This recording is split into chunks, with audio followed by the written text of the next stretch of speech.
here in Jamaica as our own government embark on a large-scale selling off of Jamaica in a frenzy we ourselves have not seen since the colonial period. And yet we would gather, they would call us to the national arena to celebrate it's laughable independence, to celebrate independence. It is a joke. As I said before, it is laughable. So we're not joking. It's not funny. Not joking. Not joking. We're laughing, as Samuel Servan wrote about the boys in England. We're laughing because we're afraid to cry.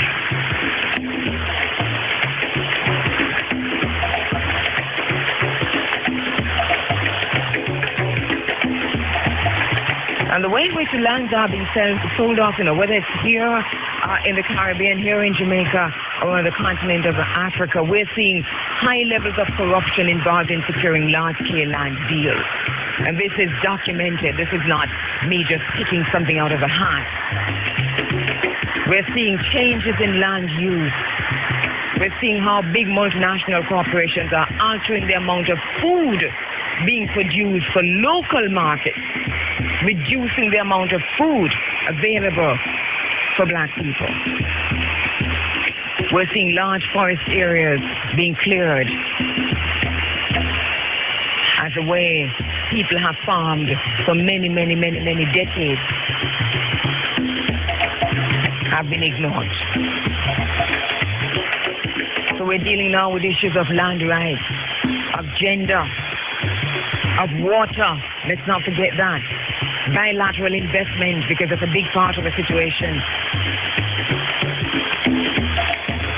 Land rights of existing land users being violated, being abused by their own government who would sell their land off to foreign investors.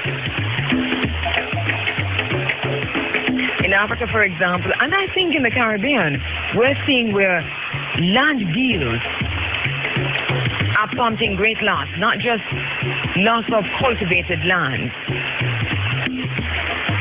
And we talk about food production for consumption and local markets being displaced.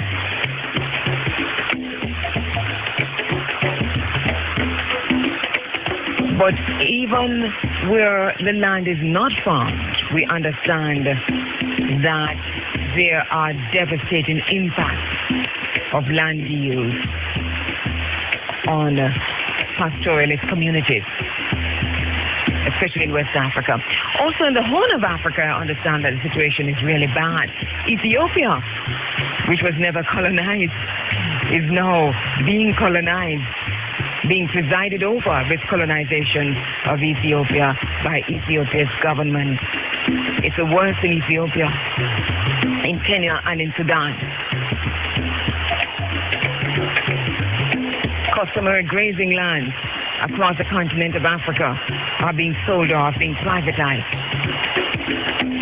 Thousands and hundreds of thousands of Africans are being driven from their lands because the lands are being sold empty and available. Here in Jamaica, they call these people squatters.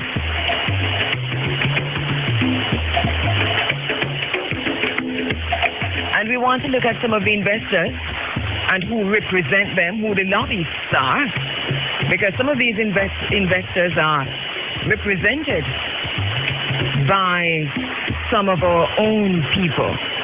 You see, we have a representation at the African Union that we must look at again, if not recall.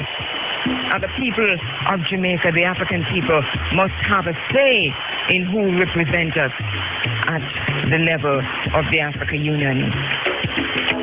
Africa's glory is our glory. Africa's struggles are our struggles. We are Africa.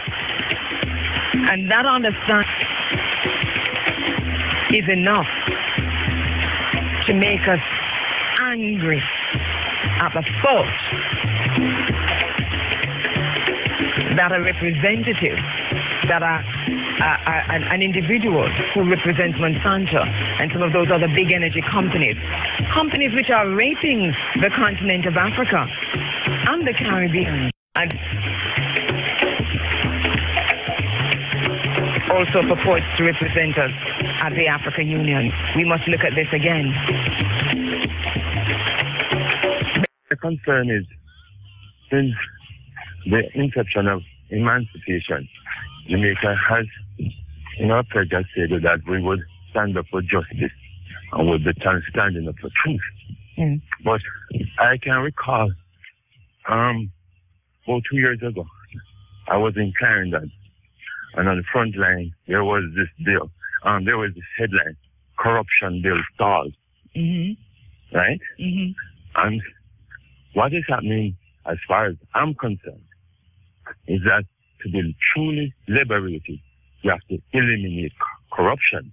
Mm-hmm. And therefore, for the politicians to be stalling a bill like the corruption bill, it means that they don't want to be transparent. They don't want to come and face us with the truth, because the truth is too embarrassing. Go ahead. And the truth would manifest their betrayal to us. Well, we know that we are betrayed. We know that we are betrayed. But you see, the thing now is that we have to flip the thing and talk about us. Talk about what we are going to do, because we have the power. People power rests with us, not with the politicians. So we have the power to make the change. And this is why one of the things we talk about this morning was constitutional change. But constitutional change by itself won't work either. Well, right? I recognize that too. So we have to fight for many fronts. So what's your suggestion in how we begin to deal with this? Well, the only way to begin to deal with this is to actually galvanize the young among us, to recognize that Africa is our aim, is our destiny, and we have to release the shackles of what they put in our minds as Christianity, because one of the things that they did when they were leaving, as I recognize, the God of the masters can never be the God of the slaves. That's the thing. And also the miseducation. So the education system, the miseducation system, and the system of religiosity. Exactly. So what they have actually done is to ensure that they preach Christianity to us in a way that keeps us enslaved. And even though they have given us so-called emancipation, they have never given us the access to our ancestral past in a way that we can be connected. Yes, and and the thing is that they didn't give us emancipation. We took it. Yes. Our ancestors fought for that, gained it, took it, literally, liberated themselves. And that is why we say there is an unfinished revolution, because we're waiting on them to finish this process. And they will never do that. A process that was never started by them, which they have no interest in. And they will never do it. They will never do that. And they will never do it. Yes. Thank you very much, my brother. Okay. Thank you. The essence of power is the ability to define someone's reality and have them live according to that definition as though it is a definition of their own choosing. We're back with you as we take your telephone calls. When and where we enter. Even as we celebrate emancipation and getting ready to celebrate political independence, we go to the phone lines. By the way, the numbers are 974-5079, 5051, 5043, or 1-888-991-4152. Hotep? Hotep, Cabo. Hotep. I'm not hearing you too well, got it? Hotep. Yes, you're very, very low, but go ahead. Look here. The over 100 years ago, Marcus Garvey formed a conglomerate called the UNIA, which had a shipping line, a political party, many newspapers, factories, corporations, just name it. Under the political party, there was a manifesto that a whole heap of people, without even attempting to understand the conditionalities of that manifesto, think it must be tweaked and changed.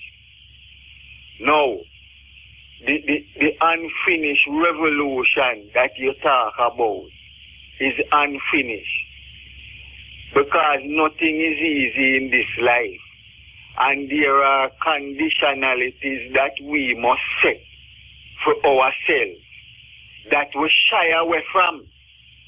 And since we shy away such as what? Such as what, guys? What conditionalities? Give us an example or two. The PPP manifesto, if we go back to that and try to understand it. So why do you say we are shying away from it? You use that word, we. Why do you say that? Because, all right, when you look on it politically, the PNP take out one or two pieces out of it and claim say them did a follow it, but them only pick out things like the minimum wage and all of that. Them pick out a few pieces were convenient to them.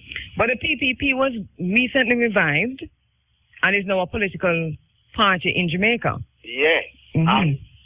No, you're saying that the PNP take a piece of it. I'm just saying that, well, wholesomely, the party has been revived. We as a people, you see, the mass, we the people where you just talk to the gentleman about, need to revisit that manifesto and discuss it amongst ourselves. And why do you think that is not happening? You hear it happening?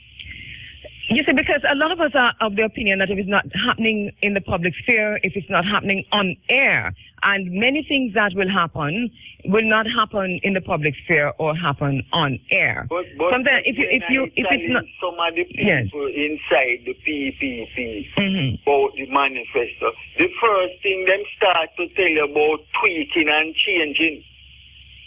I've not heard that, but you have a full understanding of the thing. Is about want to tweak it and change it, and we don't understand it yet. And so that your recommendation would be what?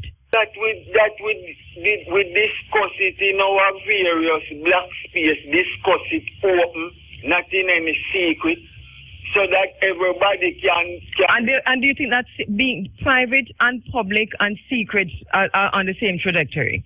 You think discussing privately the same thing as discussing in secret? Well, I don't know. Look here. Are you willing to lead that process in your own black space of discussing the PPP manifesto? Yeah. Okay. But if I may continue, you see, sometimes we face up on some conditionalities where other people set for it. Yes.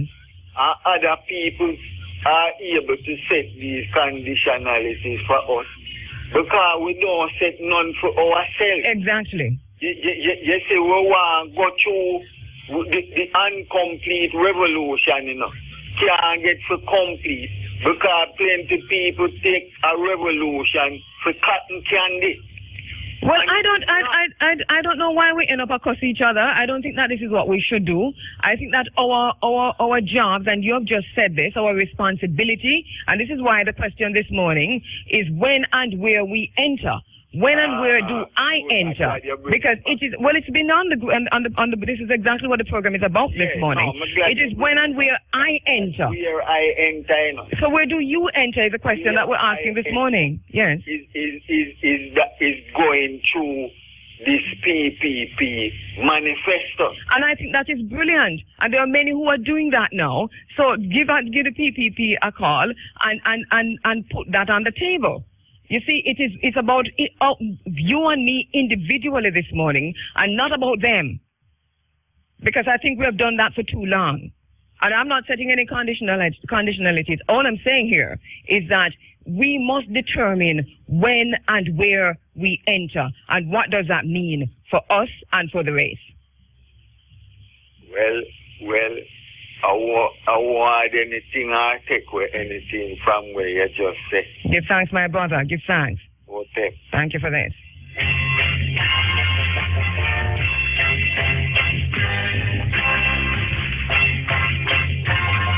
As we continue to take your calls, you know, Epictetus says that appearances to the mind are of four kinds.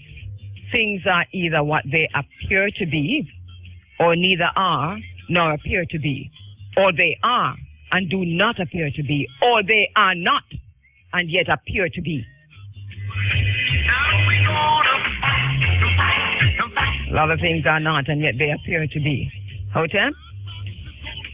Hotep? Yes. Hotep, my brother. Yeah, me have to use a different phone somehow, better phone. A problem, so. Yeah. Really like the movie, you know, we've been making and things. Really admire it. Really. I'm hardly hearing you. You're very muffled. Yeah, all right. The symposium we had here the other day, that was beautiful, man. Yes, you know, I'm hardly hearing you. You're very muffled. Are you able to call back? Or do something about that? Your phone, your phone. Yeah, I did. The primary phone is not working, so I'm having to regard to this one. All right, go ahead. Okay, go ahead. I won't respond. Just go ahead and make your point. All right. There's a concern about that issue about digital colonialism. It's a thing we have to be very mindful of. I've been concerned about it for a while now, and I'm going to bring it up. Oh, that's Dr. Ashley.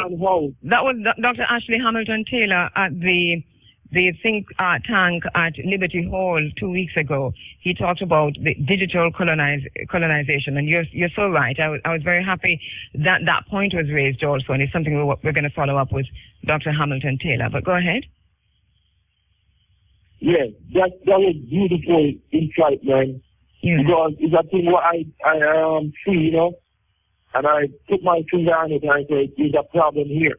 Yeah. So I say, if you enter a man's house, you're going to judge the character of a man by what you see in a house, whether you have a library and you have a table full of gadgets, you know? Yes. When you enter a man's house, you see a library of books. It tells you about the man's character. It tells you about the person who lived there. You cannot afford to continue another decade of popping fingers 7 days a week, 24/7, continuous partying with no time spent on developing, working on your mind. You got work to do, and we can't continue to buy into. And that is why I'm saying, my brother, that it has to be that at some point we do not keep saying that we cannot continue. We must say, what am I going to do? When and where do I enter? How am I going to be a difference? How am I going to be the change that I want to see? I think we have to flip this thing and look again at whether or not we talk. You see, we are not what we say or who we say we are. We are what we do at the end of the day. So when and where I enter. So you know, I could have sit down in one corner and just be quiet, but I know why I'm here. You know, I'm conscious why I'm here. And the question is that now that we know our purpose, now that we know why we are here, now that we know when and where we're entering, the question is, does the whole race enter with us? That is the question. Thank you, my brother. All right. Finished revolution. And the completion of this revolution is a process. But we first of all must determine when and where we enter. Hotep? Hello, good morning. Good morning. Hotep to you, my brother. Yes, I saw you people at the Marcus Garvey place downtown the other day, live on the internet. Yes. But I heard a lot of talking, you know, going on. That's what it was. And that is the... it's radio. that is the culture of the the black people. Especially. No, my brother, you are listening to a radio program, and radio programs are what they are. Okay. I don't know how else it is radio. My opinion, you see? Yes. I think you will give me the opportunity to state my opinion. That's exactly why you're online. Yes. Mm-hmm. Listen, hello. Stop it. Go ahead and state your opinion. Yes. The antagonism is not needed. Yes. What I'm saying to you, you see, is that the culture of the Jamaican leaders and a lot of people in Jamaica is talk, and no action behind it. And after that seminar at the Marcus Garvey place, what's the result? Nothing. Just what's the result of what? The radio program? No, not the radio program. It was a radio program. Hang on there. You have only a radio program. No, hold a sec. We bought a program, a discussion program to Liberty Hall. You listened and you watched. What have you done since? What have you done since? What I've done? I did nothing. Why not? I just came here to say No, hang on, no. Because you say we talk, and there's no action. You're trying to point the finger on me No. now. No. Do you know what the topic of this program is today? It is when and where I enter. And this is, it's not about pointing fingers. It's about you telling us, once you call in, when and where you enter. What are you doing? All right. Do you agree that the Jamaican leaders talk more than action? What are you doing? What are you doing? What I'm doing? Like what? I'm not a Jamaican leader. Aren't you a leader? No, I'm not a leader. But you call so many talk shows, you're a leader. The politicians. No, man, you're a leader. You talk a lot of... You're a leader. So you don't agree that the politicians, them talk more than action? You're also a politician.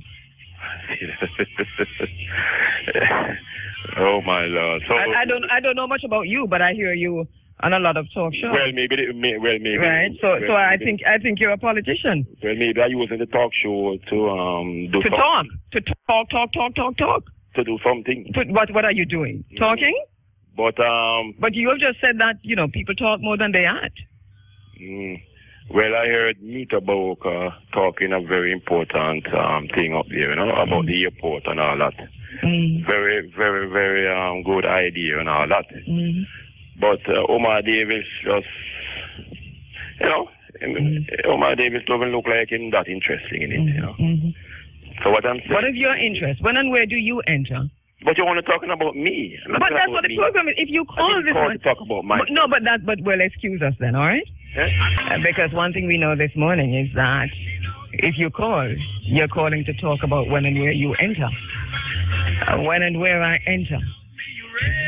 In the quiet, undisputed dignity of my womanhood. Without violence, and without quarreling, and without suing or special patronage. The thing is that then and there, the whole race enter with me. Hotep? Hotep, Sandia. Yeah, Hotep, my brother. Go ahead. Yeah, I am Nikiwa. Hey, greetings. Yeah, man. I think the Africans, especially Jamaican, people in the Western them. I think we are going to have a problem, we are so indoctrinated Christian-wise. Unless we have a revolution, that way. Because I have done a layman check on this thing. And I found out that the upbringing that we have Christian-wise, it's going to be hard to start. When you talk about Africa, especially the universities, you just get a no. We are thinking this white, this European thing. You understand? We so hate ourselves. You understand? But we all, I understand totally what you're saying. The thing is that there are many who are liberated from that mental slavery. And from what you're saying, including yourself. That is why now the question is, but that is why the question is, knowing what we know, What are we going to do with the knowledge? In other words, when and where do I enter? And entering with this knowledge that I have, how do I then influence and impact the race? Yeah. And where do I start because to do that? That is what I am doing now. I am on a layman basis. Yes. My little errands and you know, I am doing this trying to help our brothers and sisters. All right. Realize how important they are. Brilliant. And then at some point, all of these minds, from time to time, can come together. Get together in a material manifestation point. You understand? Yes. And this is important for us. The revolution is a process. It's a process. It's a process that is unfinished. Yes. Thank you, my brother. Appreciate that. You're welcome. Understanding the strategy, understanding the outcome must be liberation, must be freedom, must be political, economic, security, independence. But when and where do you enter? When and where do I enter? And in so doing, does the entire race enter? Hotep? Hotep, my brother, go ahead. I'll give thanks. Yes.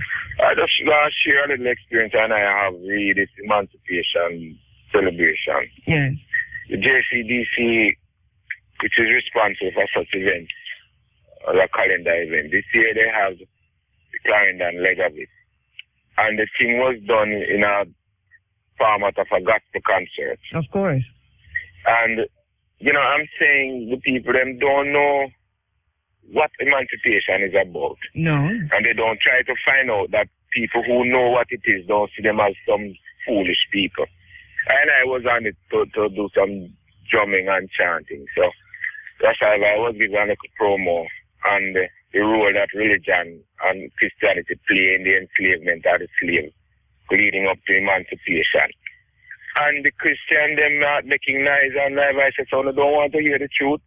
They said, no. And it was so surprising to hear that Christians say they don't want to hear the truth. Because it is pricking their conscience. Because truth is relative. no, but it was so funny. Instead of they going home and say, you know, say, I didn't know that religion has played such a role in it.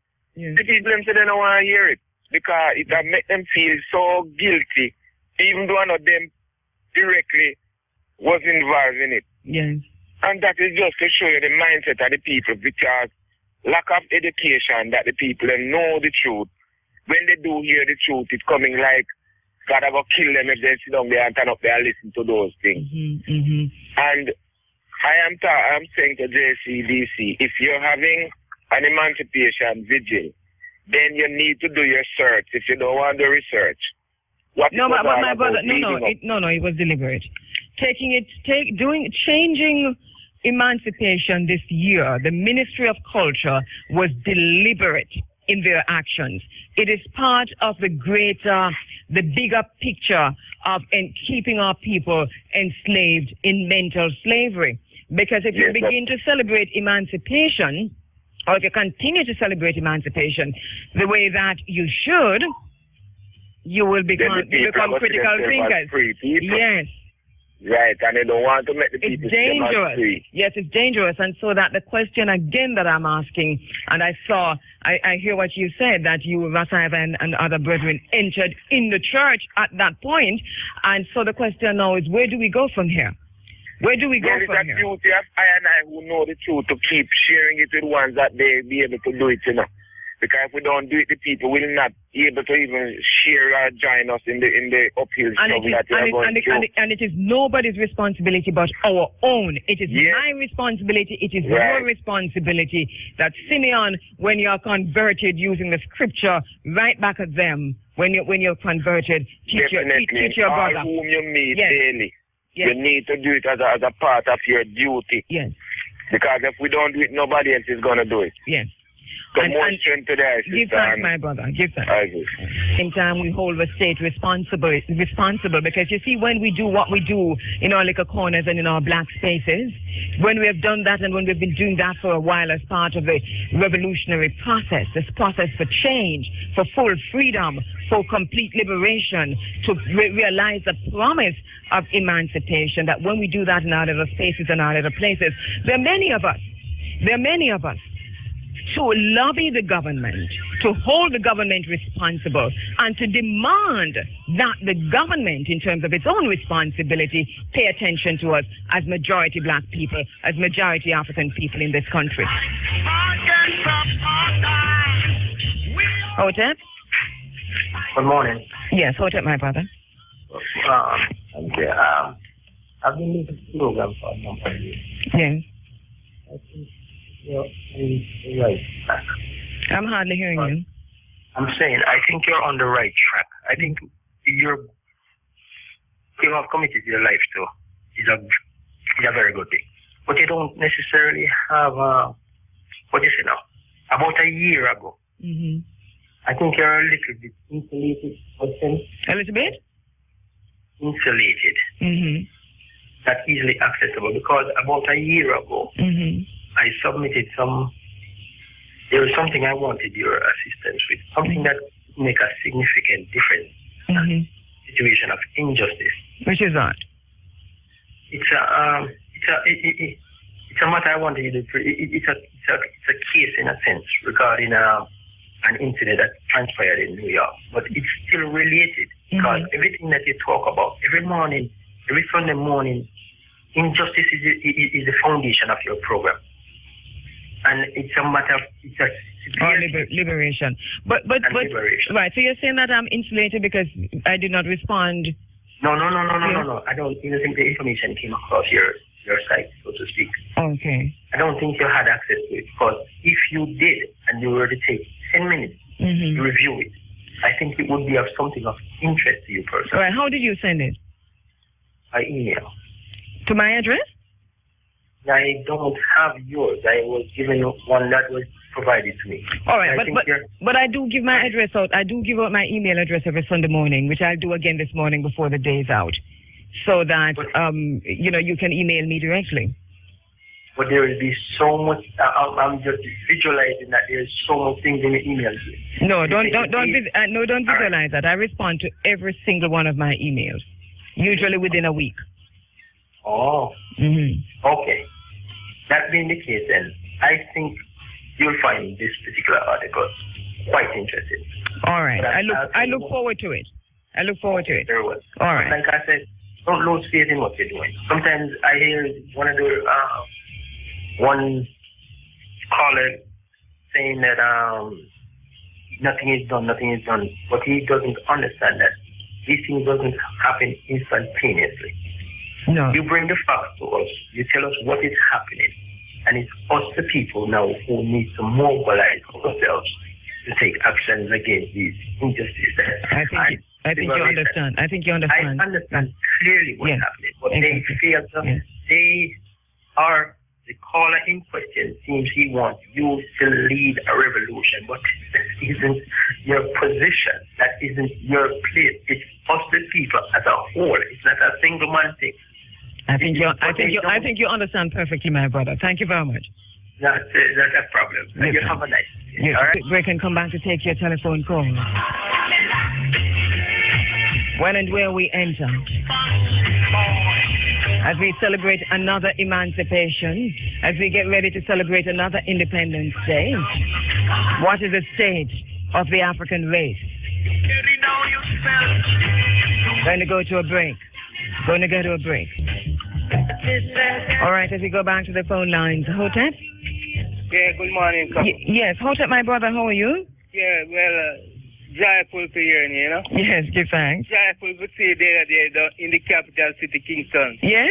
And King Street. All right, give thanks. Over the year talking to you and listening to you the first time, let's see you. Yes? But I didn't see you. You didn't introduce yourself to me. You should have introduced yourself. That is true still, Yes. But it's joy to see you, Give thanks, my brother. Over the year talking to you and you so like such a powerful woman. Yes? It's really that's you lick about your talawa. Oh, I see. Thank you. So when and where do you enter? Huh? When and where do you enter? I can't talk about that right now. You can't talk about that. Do you enter as a slave or do you enter as a free man? And if I enjoy the slavery... Do you enter as an enslaved African tied to a political party, or do you enter as a free man knowing that the promise of emancipation is not yet fully realized? Enter as a free man. You enter as a free man? Yeah. All right. Give thanks, my brother. Walk good. In freedom. All right. As we celebrate emancipation, we know what we are celebrating. And we know the work that is left to be done. And regardless of whether or not you take us to the church, we know how to be free. With groups that you're talking about, all the various people that you're talking about, because it seems to me that to say that people should come together to a place, that there needs that in essence, and to an organization that in essence that people are also looking out for the call from that organization, from the sound from that organization, a sound which says unity, a sound which says togetherness. Yes, I agree with you 100%. Which will put egos aside. No. Egos, very egos, murder egos. Mm-hmm. We're talking about building our nation. We're talking about our country is in a state of jeopardy. Our world is in a state of jeopardy. Mm-hmm. Africa is being destroyed, as we sit here, as you mentioned every week. Mm-hmm. So we are running out of time. The Europeans and the naysayers are gaining ground while we are losing ground. So we have a big job in front of us. So I'm to understand from you, and to get back to the essence of the program, which is when and where I enter. You're saying that when and where you enter is through the UNIA, and the UNIA being the vehicle this time of the revolution, the vehicle of change. The UNIA has been and always will be the vehicle of black revolutionary change. It set the foundation for all the black struggles in the world, including the United States and Africa. We are the foundation of the black struggle, and we need to respect that, honor that, and work with that. There's no other way. Well, UNIA. Let us listen to the call of unity from the UNIA then. Thank you very much, my brother. Yes, thank you. You're welcome. Okay. All right. Bearing in mind that we are not who we say we are. We are not what we say we are. We're what we do. We're what we do. Hotep? Hotep. Greetings, Empress. How are you? Uncle Johnson, life, prosperity, health. Yes. This is Ras Dawit. Ras Dawit, my brother, yes. Yes, my sister. Yes. I think that your program and other programs such as this continue to inspire the whole nation and towards revolution. And to speak of revolution... Don't you use a woman? Of a curriculum which reflects the culture of the people and not of its enslavers. Not yet realized, because elections are meaningless when individuals are made to be totally dependent on government and the electorate empowered only to vote for which corrupt dictator will run government every 5 years. That, as a sergeant for Dr. Kwame Nkrumah says, freedom is not something that one people can bestow on another as a gift. They claim it as their own, and no one can keep it from them. That we shouldn't celebrate. We must celebrate our ancestors. We must celebrate Sam Sharp. We must celebrate Chief Tachi. We must celebrate Paul Bogle. We must celebrate Queen Nanny.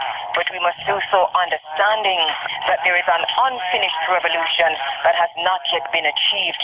The unfinished revolution stood up against the colonizer, against unfair taxation, landlessness, and the injustices of a colonial government to say no more, understanding that revolutions are brought about by the people. And it's that, as Professor Alice Tay states in Law and Society, the Crisis in Legal Ideals, property is that which a man has a right to use and enjoy without interference.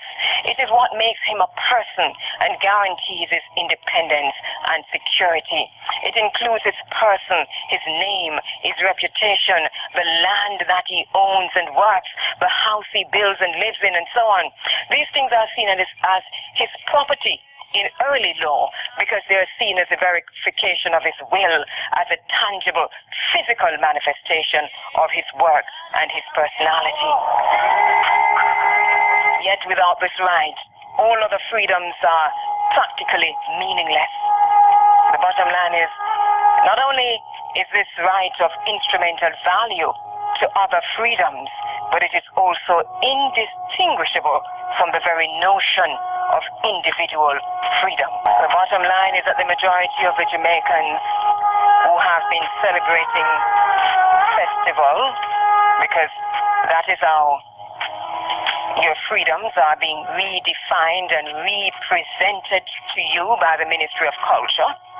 The majority of Jamaicans who will turn up at the National Stadium on August 6th will be landless, do not own property, do not know that he or she has the right to land, and that part of the promise of emancipation and independence is the right to own land.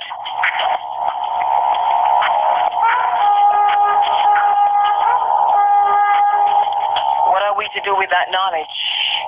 After we have done dancing and prancing to the big drum, the small drum, and the in-between drum, without realizing that while you dance, while you were suspended in the air, the land is being sold from under your very feet by those who will be sitting in the royal box applauding your buffoonery. The bottom line is that government owns and controls individuals to the extent that they own and control your land. That is the bottom line. Yeah, man, this is Clive, a.k.a. Chris Zogo, you know. Well, you can give me a minute to make a talk to your listeners, them. Yeah, man, this, you're talking about listeners from Jamaica, US, Britain, and the world, you know. Especially the one them that on YouTube and BS and Roman channel. You know, for over 20 years, Muta, I highlight problem them and I get solution. But you know, I see black people, but Muta alone can't do it alone, you know. But all we do, as them listening, we do, we talk and we complain amongst ourselves and pass blame and we the government, white man, rich man, and Jah and Jesus to solve them. Black people, if you know, say, and a responsibility that other people solve them problem, you know. And you know, say, the man we have been put by his neck, now take it off and let you lick it off and pump him in the face and stick in a fin throat. Government is doing good, you know. Because you see them a drive Pajero and the regular artists, them alright, because them don't make it. And you see them a pop champagne, flat BMW, and a be a big mansion, but, you know, them not be no factory for employee, you know. The problem that I face working and poor class don't affect them. I can't believe how fool on the be, you know, they're wait for same people who cause the problem to fix it. We complain about foreigner buy up Jamaica, but instead we buy up Jamaica, we buy up foreign goods. You don't know where no things say them get the money from. I see the money when you buy them goods then use back and come buy up Jamaica to use against you. We complain about Monsanto, but we shop at the supermarket all the time. And we don't even try to create our own supermarket that we sell our own organic food. So we leave it up to them to solve our problem with them create. Marcus Garvey say, if you can't do what other races do, you know, you deserve to die. And that is exactly what happened to me right now. If you can't own the wholesale like the Chinaman, you deserve to stay poor and jobless. If you can't own the multinational like the white man, you will stay at the bottom of the political and economic system and big IMF. You can't own the big farm like Monsanto. You deserve to die from cancer and death of famine. Muta give you no solution to your problem. But Muta, you alone don't have the money to solve the big problem, yeah. So if we put the money together, we can create the big man, big corporation, or big business that will represent our interests and agenda to work to solve our problem. I say, me don't say already, you know, if 1,000 Muta listener put $1,000 US, that's $1 million US, 100 million Jamaica can set a foundation, start a business. We are going to invest in building and expanding black business like farm, supermarket, car creator, transportation, etc., which will provide wealth and jobs amongst our own by ourselves. Talking and complaining is good, you know, because they highlight the problem. But it's time to build business and structure to solve the problem that we complain about so much. Every race have them structures set up. That is why you can see Chinese come from China, set up shop, and start it out with all Chinese meal. All a black man know to do is just be a buyer. You can't even blame the Chinese, you know, because you're not doing it for yourself anyways. My solution, I know the be all and all, but it's one thing that is in your power to do and can create a system that will outlast us all alive now, you know. Muta is the only man in Jamaica I feel that is trustworthy. That is why I'm willing to invest $1,000 US in him to set up a business to build our system. There must be at least, 1,000 of him listeners who believe in real self-reliance. If not, I guess Black Jamaican is doomed to want to be beggars. $1,000, I don't know, why? Because Jamaicans spend more than that on ganja, liquor, bleaching cream, clothes and car and big house, etc. In overconsumption. If you don't have 1,000, then you know what? Can't get 10 people to join you at one then. So we want all the serious Muta listeners them to email muta@irfm.net. Call up and tell them say, you're ready to invest in him to build a phone system.